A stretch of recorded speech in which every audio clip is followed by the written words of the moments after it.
চটের খাট, এই খাটে উনি ঘুমাইতেন, যেটা আমি আপনাদেরকে বলেছি। পরবর্তীতে এই ঘরেই ওনাকে কবর দেওয়া হয়। ওনাকে কবর দেওয়া হয়েছে এখানে।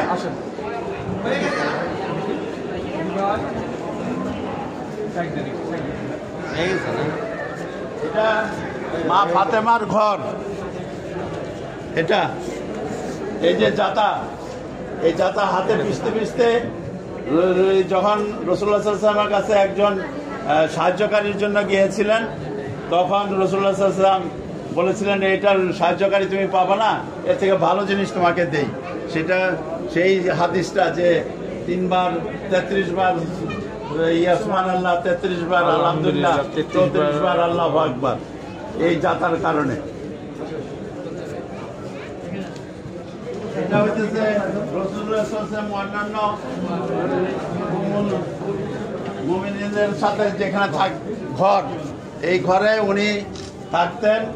এই দেখেন কি সাধারণ পরিপাটি, একটা খাট, এই পানির কিছু জিনিস আর সাংসারিক 2-3টা পাতিল, এই আর পানির একটা ইমোশন।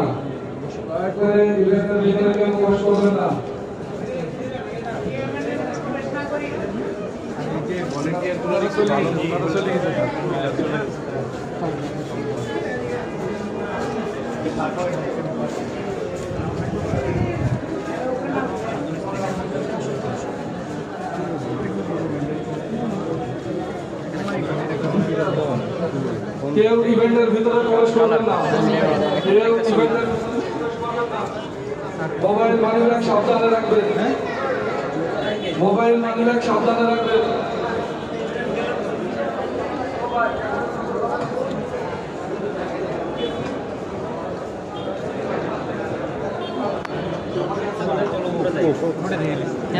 নামাজের টাইমে মনে করেন যে মহিলাদের হঠাৎ ক্যান্সেল হয়ে গেছে।